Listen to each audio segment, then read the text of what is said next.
এই দুইজন নতুন বউকে এক্ষুনি জেলের মধ্যে ঢুকিয়ে দাও, বড্ড বেশি সাহস বেড়েছে। ট্রাফিক রুলস না মানলে এরকমই অবস্থা হবে। আর ভালো করে জেলের তালাটা মারবে, যা গুন্ডা মেয়ে ছেলে কখন আবার জেল ভেঙে বেরিয়ে না আসে। আরে আপনারা বুঝতে পারছেন না আমরা কি? দেখুন আমরা কিছুতেই এখানে থাকবো না। আপনি এখনই আমাদেরকে ছেড়ে দিন। আমাদেরকে জেলে ঢোকানোর আপনার সাহস কি করে হলো?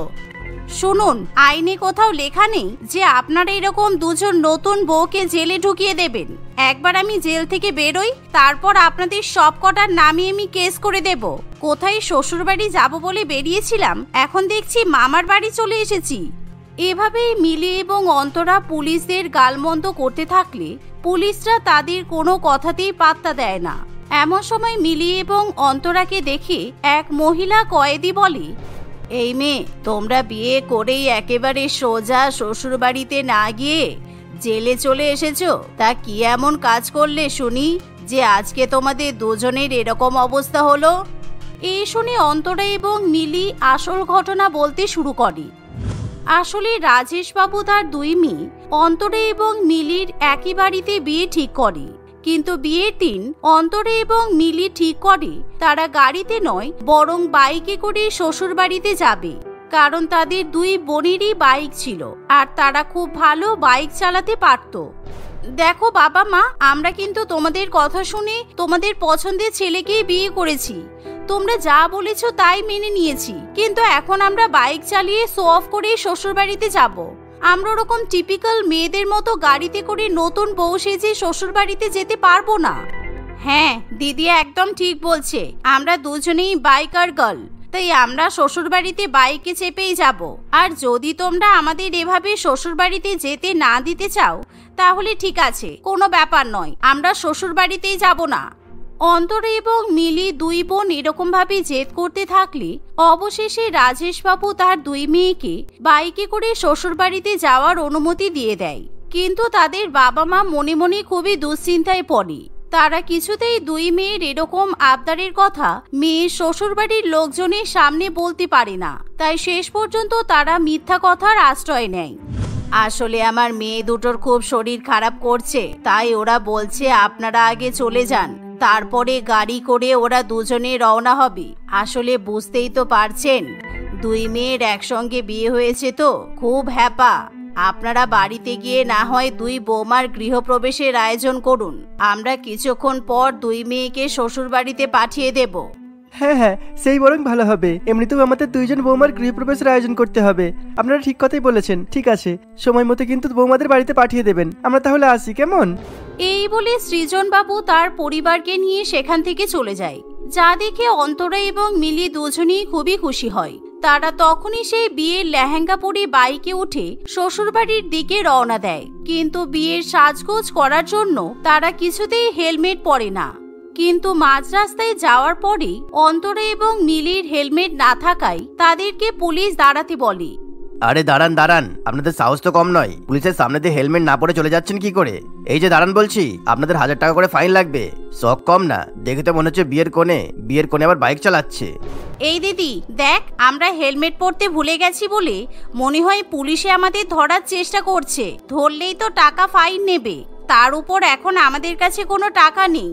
আমরা বরং তাড়াহুড়ো করে এখান থেকে বেরিয়ে যাই। হ্যাঁ ঠিক বলেছিস, কি কুলক্ষণে যে পুলিশগুলোর মুখে পড়লাম কে জানি। চল আমরা বাঁদিকের রাস্তায় শর্টকাট দিয়ে পালিয়ে যাব, তাহলে পুলিশ আর আমাদের ধরতে পারবে না। চল চল। এই বলে অন্তরা এবং মিলি পুলিশ বা রেড লাইট কাউকে পাত্তা না দিয়েই জোরে বাইক চালিয়ে বাঁদিকের রাস্তার মধ্যে ঢুকে পড়ে। কিন্তু পুলিশ তাদের ছাড়ার পাত্র নয়। তারা তখনই দুই বোনকে ফলো করে তাদেরকে ধরে ফেলে। কি ভেবেছিলেন আমরা আপনাদের ধরতে পারবো না? এবার বলুন, আপনাদের ফাইন করবো নাকি জেলে ঢুকিয়ে দেবো? শুধু আপনারা যে হেলমেট পরেননি তা তো নয়, তার সাথে আপনারা ট্রাফিক রুলসও ফলো করছেন না। এই বলে ইন্সপেক্টর অন্তরা এবং মিলিকে পুলিশের গাড়িতে তুলে নেয় আর তাদের বাইক দুটো পুলিশ স্টেশনে নিয়ে আসে।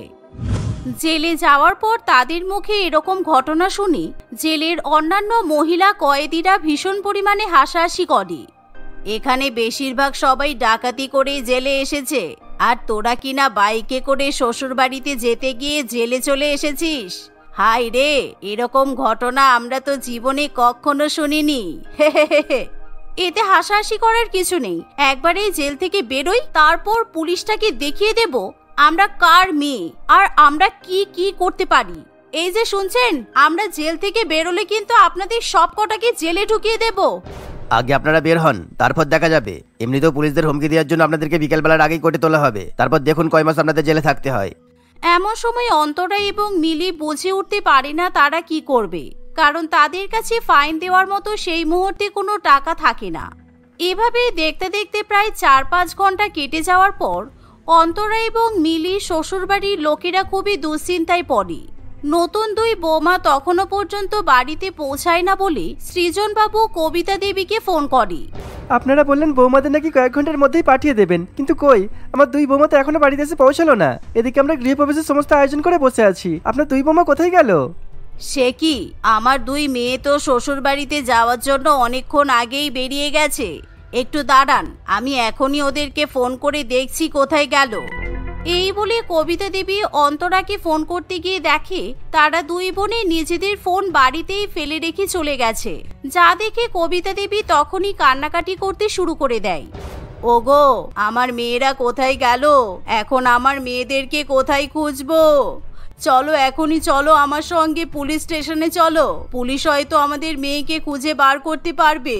চলো, এই মেয়ে দুটোর জন্য ওদের শ্বশুরবাড়ির লোকেদের সামনে আমাদের মাথা নিচু হয়ে গেল। কতবার বারণ করেছিলাম বাইক নিয়ে যাস না যাস না, কিন্তু কিছুতেই আমাদের কথা কানে তুললো না। এবার আমরা অন্তরা আর মিলি শ্বশুরবাড়ির লোকেদেরকে কি বলি বলো তো? অবশেষে কোনো উপায় দেখতে না পেয়ে তারা সত্যি সত্যি পুলিশ স্টেশনে গিয়ে পৌঁছায়। তারা যখন সেখানে গিয়ে অন্তরা এবং মিলির ছবি দেখায়, তখনই অধীরবাবু তাদেরকে চিনতে পারে। ও আচ্ছা, তাহলে আপনারা দুইজন কয়েদির বাড়ির লোক। আসলে আজকেই তো আমরা ওই দুইজন মেয়েকে অ্যারেস্ট করেছি। ওরা মিসিং হয়নি, বুঝেছেন? আসলে ওদেরকে পুলিশই অ্যারেস্ট করেছে। এই কথা শুনে কবিতা দেবী এবং রাজেশ বাবু দুজনেই খুবই রেগে যায়। আপনার সাহস কি করে হলো আমার মেয়েদের অ্যারেস্ট করার? আমার মেয়েরা কি এমন করেছে যে আপনি ওদেরকে জেলে ভরে দিলেন? আমার মেয়েরা তো শ্বশুর বাড়িতে যাওয়ার জন্য বাড়ি থেকে বেরিয়েছিল। দেখুন, এখনই আমার মেয়েদেরকে বার করুন, না হলে কিন্তু আপনাদের সব কটার কপালে খুব কষ্ট আছে। আপনাদের মেয়েকে অ্যারেস্ট করার পর থেকে আপনার মেয়েরা একটাই কথা বলে যাচ্ছে। আর যাই হোক, আপনার মেয়েরা ট্রাফিক রুলসও ব্রেক করেছে আর পুলিশকে কনস্ট্যান্ট হুমকিও দিয়েছে। তাই ওই রকম ক্রিমিনাল মেন্টালিটির জন্য ওদেরকে কোর্টে তোলা হবে বলে আমরা ঠিক করেছি। দাঁড়ান দাঁড়ান, আমার দাদা পুলিশ অফিসার, আমি এক্ষুনি দেখছি। আপনি আমাদের মেয়েকে 10 মিনিটের মধ্যে জেল থেকে না বের করলে আপনার চাকরি বাঁচাতে পারবেন না। এই বলে রাজেশ বাবু তার দাদা পুলিশ কমিশনারকে ফোন করে, কিন্তু রাজেশ বাবুর দাদা অঞ্জন বাবু সেই সময় ঘুমিয়ে থাকে, তাই সে কিছুতেই রাজেশ বাবুর ফোন ধরতে পারে না। অন্যদিকে অন্তরে এবং মিলির শ্বশুরবাড়ির প্রত্যেকেই নতুন দুই বৌমার গৃহপ্রবেশের আয়োজন করে বসে থাকে, কিন্তু তখনও পর্যন্ত তারা দুই নতুন বৌমার কোনো দেখা পায় না, যার ফলে পাড়া প্রতিবেশী প্রত্যেকেই তাদের নামে খারাপ খারাপ কথা বলতে শুরু করে। এ বাবা, রত্না, তুমি কোন বাড়িতে বিয়ে দিলে গো? কখন শুনেছি বৌমারা নাকি শ্বশুর বাড়িতে এসে পৌঁছাবে। এদিকে এতক্ষণ কেটে যাওয়ার পরও ওই মেয়ে দুটোর টিকিটিও দেখতে পাওয়া গেল না। ওদের বাবা মাও তো আবার উপযুক্ত জবাব দিতে পারছে না। এরকম ভাবে চলে নাকি? আমার তো মনে হয় নিশ্চয়ই কোনো গন্ডগোল আছে, তাই ওদের বাবা মা বিয়ের পর মেয়ে দুটোকে শ্বশুর বাড়িতে পাঠাতে চাইছে না। এরকম কথা শুনে রত্না দেবী, সৃজনবাবু এবং তাদের দুই ছেলে ভীষণই বিরক্ত হয়ে ওঠে। তারা সবাই খুবই অপমানিত বোধ করে। তাই রেগে গিয়ে রত্না দেবী নিজেই আবার রাজেশ বাবুকে ফোন করে বলে, দেখুন, আমি আপনাদেরকে শেষবারের মতো চান্স দিচ্ছি। যদি 1 ঘন্টার মধ্যে আমার দুই বৌমা আমাদের বাড়িতে না আসতে পারে, তাহলে কিন্তু আমরা এই বিয়ে ভেঙে দেব। আমাদের মান সম্মান নিয়ে কি ছেলে খেলা হচ্ছে নাকি? আমরা আপনার মেয়েদের সঙ্গে কোনো সম্পর্ক রাখতে চাই না। দুই মেয়ের একসঙ্গে বিয়ে ভেঙে যাবে শুনে রাজেশ বাবু এবং কবিতা দেবী দুজনেই খুবই ভয় পেয়ে যায়। না না বিয়ান, আমাদেরকে ক্ষমা করে দেবেন। আসলে আমাদের মেয়েদের একটু অসুবিধা হয়েছিল, তাই আমরা কিছুক্ষণের মধ্যেই আমাদের মেয়েকে নিয়ে আপনাদের বাড়িতে পৌঁছে যাব। আপনি দয়া করে এরকম করবেন না, আমার দুটো মেয়ের জীবন নষ্ট হয়ে যাবে। আপনারা জানেন পাড়ার লোকেদের কাছে আমাদের কতটা অপমানিত হতে হচ্ছে? দেখুন, আমি যা বলেছি এক কথা, যদি 1 ঘন্টার মধ্যে মেয়েরা বাড়িতে না আসে তাহলে বিয়ে ক্যান্সেল। এবার আপনি কি করবেন বুঝে নিন। এই শুনে রাজেশ বাবু এবং কবিতা দেবী খুবই চিন্তায় পড়ে। তাই তারা তখনই নিজেদের দুই মেয়েকে খুবই বকাবকি করতে থাকে। যার ফলে মিলি এবং অন্তরা বুঝতে পারে এরকম বাইক নিয়ে শ্বশুরবাড়িতে যাওয়ার জন্য বাড়ি থেকে বেরোনো তাদের মোটেই উচিত হয়নি। তাই তারা দুজনেই খুবই কান্নাকাটি করতে শুরু করে, যা দেখে শেষ পর্যন্ত রাজেশ বাবু বলে, দেখুন, অন্য কোনো বই থাকলে বলুন, আমি একদমই চাই না আমার মেয়েরা কোর্টে উঠুক। 1 ঘন্টার মধ্যে ওদেরকে শ্বশুরবাড়িতে যেতে হবে। ওরা জামা কাপড় পরে বিয়ের ড্রেস পরে জেলে আছে। আমি আপনার হাতে পায়ে ধরছি, দয়া করে আমাদের মেয়েদেরকে ছেড়ে দিন। এই শুনে রাজেশবাবু তখনই 50,000 টাকা ফাইন দেয়, যার ফলে অধীরবাবু তখনই অন্তরে এবং মিলিকে মুক্ত করে দেয়। তখনই রাজেশবাবু তার 2 মেয়েকে নিয়ে তাদের শ্বশুরবাড়িতে পৌঁছায়। এই যে আমার 2 মেয়েকে আমি বলেছিলাম 1 ঘন্টার মধ্যে শ্বশুরবাড়িতে পৌঁছে দেব। এই যে আপনার 2 বৌমা, নিন আপনাদের কি অনুষ্ঠান আছে শুরু করুন। কিছুক্ষণের মধ্যেই 2 নতুন বৌমার গৃহপ্রবেশের অনুষ্ঠান শুরু হয়।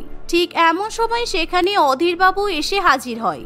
অধীরবাবুকে দেখে মিলি, অন্তরে এবং তাদের বাবা একেবারে আকাশ থেকে পড়ে, কারণ অধীরবাবু আর কেউ নয় বরং রত্না দেবীর ছোট ভাই ছিল। কি আশ্চর্য ব্যাপার, আপনারা এখানে? ওমা, তার মানে ওই 2টো মেয়ে আসলে আর অন্য কেউ নয়, আমার দিদির বৌমা ছিল। মামা বাবু, দরকার পড়ে আমরা আপনাকে আরো 50,000 টাকা দেব, কিন্তু দয়া করে আমার শ্বশুরবাড়ির সামনে কিছু বলবেন না, তাহলে আমাদের কিন্তু মান সম্মান থাকবে না। আরে না না, আমি কিছু বলবো না, তোমরা চিন্তা করো না। আমি যদি জানতাম তোমরা দুজনে আমার বৌমা হবে, তাহলে আমি তোমাদেরকে তখনই ছেড়ে দিতাম। অধীরবাবু সেদিনের ঘটনা সত্যিই কাউকে কিছু জানায় না, যার ফলে খুবই ধুমধাম করে মিলি এবং অন্তরার গৃহপ্রবেশের অনুষ্ঠান সম্পন্ন হয়। এইভাবে লুকিয়ে লুকিয়ে আর কতদিন দেখা করবে? এবার তো বাড়িতে বিয়ের কথা বলো। আমার বাড়িতে তো আমি সবাইকে বলে দিয়েছি। আমি মেয়ে হয়ে বলে দিলাম, আর তুমি ছেলে হয়ে এমন ভয় পাচ্ছ যেন তোমার মা জানতে পারলে তোমার বাইরে বেরোনোই বন্ধ করে দেবে। তুমি কি স্কুলে পড়ো এখনো? এই রোজ রোজ দেখা করতে এলেই তোমার এই একই কথা আর ভালো লাগে না, জানো তো? আমি যে কিভাবে সব ম্যানেজ করি আমিই জানি। আমার 1টা 2টো নয়, 3-3টে মা, আর 3জনই 3 রকমের। সেই জন্যই তো বাড়িতে বলতে পারছি না। আমি যখন বলেছি আমার কোনো অসুবিধা নেই, আমি মানিয়ে নেব, তাহলে তুমি এত ভয় পাচ্ছ কেন? তুমি বাড়িতে বলে দাও, তারপর যা হবে আমি সব সামলে নেব। সেদিন বাড়ি ফিরেই অনুরাগ তার 3 মাকে নেহার কথা বলে দেয়। প্রথমে তাদের আপত্তি থাকলেও পরে তারা 3জনই নেহা আর অনুরাগের সম্পর্ককে মেনে নেয়। 2 বাড়ির মধ্যে আলোচনা করে কয়েকদিন পর ধুমধাম করে নেহা আর অনুরাগের বিয়ে হয়। নেহার 3 শাশুড়ি ছিল, রমলা, বিমলা এবং প্রমিলা। রমলার ছেলে ছিল অনুরাগ। অনুরাগের জন্মের পরপরই তার বাবা মারা যায়। এর ফলে রমলা অত্যন্ত একা হয়ে পড়ে এবং একা হাতে বাচ্চা সামলাতে সে হিমশিম খেয়ে ওঠে। তাই তাকে সাহায্য করতে তার বাকি 2 বোন বিমলা এবং প্রমিলা আসে এবং তারপর থেকে 3 বোন মিলে একসঙ্গে অনুরাগকে মানুষ করে। আর অনুরাগও 3 জনকেই মা বলেই ডাকে। নেহা আর অনুরাগের বিয়ের প্রথম সব ঠিকই চলতে থাকে। একদিন, বৌমা, ও বৌমা, খাবার নিয়ে এসো। এত বেলা করে ব্রেকফাস্ট করলে আমি ওষুধ খাবো কখন? এত দেরি করবে জানলে একেবারে দুপুরের খাবারই চেয়ে নিতাম। দেখেছো কাণ্ড, এই মেয়ে এখনো আসে না। আমার সিরিয়ালটাও শুরু হয়ে যাবে। এই দিদি, তুই থাম তো। এমনিতেই একটা বাচ্চা মেয়ে, তার উপর এত কিছু সামলাচ্ছে। এখনই তো অনুরাগ বেরোবে, তাই বোধহয় ওকে সব গুছিয়ে দিচ্ছে, তাই দেরি করছে মেয়েটা। দেরি কোথায় হচ্ছে দিদি? সবে তো সকাল 9টা, আর এর আগে আমরা কখনো খেয়েছি? আর বর্দি, তোর সিরিয়াল তো 11টায় শুরু হয়। এখন থেকে মেয়েটাকে এভাবে তাড়া দিচ্ছিস কেন? এই শোন, ও অন্য বাড়ির মেয়ে, ওকে এবাড়ির আদব কায়দা সব শেখাতে হবে। প্রথম একটু শক্ত হাতে না ধরলে নেহা যে কবে 2টো পাখনা গজিয়ে পাখি হয়ে যাবে সেটা তোরা টেরও পাবি না। রমলার কথা শুনে বাকি 2 বোন হেসে ওঠে। তারা 3 বোন কথা বলতে থাকে। এমন সময় নেহা তাদের খাবারগুলো এনে টেবিলে রাখে। খাবার দেখেই রমলার মাথায় হাত পড়ে যায়। এটা তুমি কি এনেছো? তুমি জানো না তোমার শ্বশুর মশাই মারা যাওয়ার পর থেকে আমি আমিষ বা আমিষের ছোঁয়া খাই না? কি অবস্থা! হে উপরওয়ালা, এই কেমন বৌমা আনলো আমার ছেলে! এ তো দেখছি আমাকে না খাইয়েই মারবে। আরে মা, এটা আপনার জন্য নয়, আমি ভুল করে আপনাকে দিয়ে দিয়েছি। এটা মেজো মায়ের জন্য। আপনার জন্য আমি তো লুচি তরকারি এনেছি, আমি কিছুই ভুলিনি, শুধু দিতে একটু ভুল হয়ে গেছে। দেখেছো দিদি, কত কাজের আমাদের বৌমা, সব মনে রেখে ঠিক ঠিক করে করেছে। ওকে আর বকো না তো তুমি। এই তো কয়েকদিন হলো ও এসেছে, একটু সময় দাও, সব শিখে যাবে। তুমি এই ডিম আর লুচি তরকারি একসাথে রান্না করেছো? সর্বনাশ, আমি তো আমিষের ছোঁয়াও খাই না। এবার কি আমি না খেয়ে থাকবো? তোমার হাতে রান্নাঘরের দায়িত্বটা দেওয়াই আমার ভুল হয়ে গেছে। ইস, ছ্যা, সরাও এখান থেকে এসব। তুমি এইভাবে মেয়েটাকে বলো না দিদি, মেয়েটা তো বাচ্চা। তোমাকে কিছু খেতে হবে না, আমি তোমাকে ফল কেটে দিচ্ছি, তুমি ওটা খেও। আর শোনো নেহা, তুমি আগে বড় দিদির খাবার রান্না করবে, আর তারপরে তুমি আমাদের খাবার রান্না করবে, ঠিক আছে? এই বলে খাওয়া দাওয়া শেষ করে তারা সেখান থেকে চলে যায়। বিয়ের প্রথম দিকে সবকিছু ঠিক থাকলেও দিনের পর দিন তিন শাশুড়ি মায়ের ফরমাইশ একের পর এক বাড়তেই থাকে। নেহার তিন শাশুড়ির তিনজনই চাইতো তাদের কাজটা নেহা আগে করুক, আর নেহা কার কাজ আগে করবে সেই নিয়ে তাদের তিনজনের মধ্যে ঝগড়া লেগেই থাকে। একদিন, বৌমা একটু আমার ঘরে আসো তো, তাড়াতাড়ি আসবে। আর হ্যাঁ, আসার সময় একটু তেল গরম করে নিয়ে এসো, পাটা খুব ব্যথা করছে, একটু মালিশ করে দেবে, একটু চলতে পারছি না আমি, উফ কি ব্যথা। নেহা তেল গরম করে রমলা দেবীর ঘরে যাওয়া মাত্রই তার বাকি শাশুড়ি মাও সেখানে দৌড়ে দৌড়ে আসে। নেহা মা, ছাদে আমার জামা কাপড়গুলো রাখা আছে, একটু নিয়ে আসবি? এখনই বৃষ্টি আসবে, ভিজে গেলে আমি ওটা পরে রমেনের বিয়েতে যেতে পারবো না, একটু তাড়াতাড়ি এনে দে না মা। নেহা, তুই আমার ঘরে চল, আমার হাতে একটু মেহেন্দি পরিয়ে দিবি, আমাকেও তো বিকেলে রমেনের বিয়েতে যেতে হবে, চল চল তাড়াতাড়ি চল। নেহা কিছু বুঝতে পারে না সে কি করবে, কাকে আগে সাহায্য করবে। এরকম আগেও হয়েছে, নেহাকে নিজেদের কাছে ডাকতে এসে তারা নিজেদের মধ্যে ঝগড়া শুরু করে দেয়।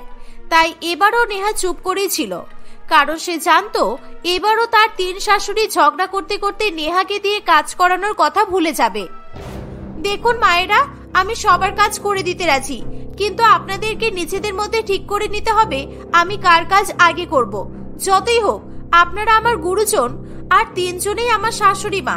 আমি চাই না একজনের কাজ করতে গিয়ে আমি অন্যজনকে কষ্ট দিই, তাই এবার আপনারাই সিদ্ধান্ত নিন। নেহার কথা তাদের সঠিক বলে মনে হয় এবং কার কাজ নেহা আগে করবে এই নিয়ে তারা আবার ঝগড়া করতে শুরু করে দেয়। সন্তরা, তোরা এখন নিজেদের ঘরে যা, আমার পায়ের মালিশ হয়ে গেলে বৌমা এক এক করে তোদের কাজও করে দেবে। যতই হোক আমি বড়, আর বড় শাশুড়ির কাজ তো আগে করবে, এটাই স্বাভাবিক। বড়? বাবারে বাবা, বড্ড আমার বড় শাশুড়ি এলেন রে। বৃষ্টি কি আমার দিদির পায়ের মালিশের জন্য অপেক্ষা করবে? শাড়িটা কত কষ্ট করে কেচে ধুয়ে মেলে এসেছি, ভিজে গেলে তুই তো শাড়ি আমাকে পরতে দিবি তো? যত সব। তোর শাড়ি ভিজে গেলে আমার শাড়ি পরবি, কিন্তু আমাকে এক্ষুনি মেহেন্দি লাগাতে হবে, না হলে সময় মতো রং আসবে না। সবে তো 40 বছর বয়স আমার, এখনো একটা বয়ফ্রেন্ড পাওয়ার সুযোগ আছে, আমাকে আগে মেহেন্দি পরিয়ে দে। চল বৌমা চল। ছি ছি, কিরকম নির্লজ্জ মেয়ে দেখো, বৌমার সামনে দাঁড়িয়ে বয়ফ্রেন্ড বানানোর গল্প শোনাচ্ছে, লজ্জাও করে না তোর? এভাবে আবার নেহার তিন শাশুড়ি মায়ের মধ্যে ঝগড়া লেগে যায়। নেহা কি করবে বুঝে না পেয়ে সেখান থেকে চলে যায়। নেহা কিছুতেই বুঝতে পারতো না সে তার তিন শাশুড়িকে কিভাবে সামলাবে। এমনই একদিন নেহা অনুরাগকে ফোন করে বলে, অনুরাগ, তুমি কোনো একটা আইডিয়া তো দাও, আমি কিভাবে এদেরকে সামলাবো? তুমি এতগুলো বছর তো এদের সঙ্গে কাটিয়েছো, আমি তো টিপস চাইছি শুধু। বলো না অনুরাগ, কি করলে তিন শাশুড়ি মাই খুশি হবে আর নিজেদের মধ্যে ঝগড়া করবে না? আমার রোজ মনে হয় ওনারা আমার জন্য ঝগড়া করছেন, আমার ভালো লাগে না।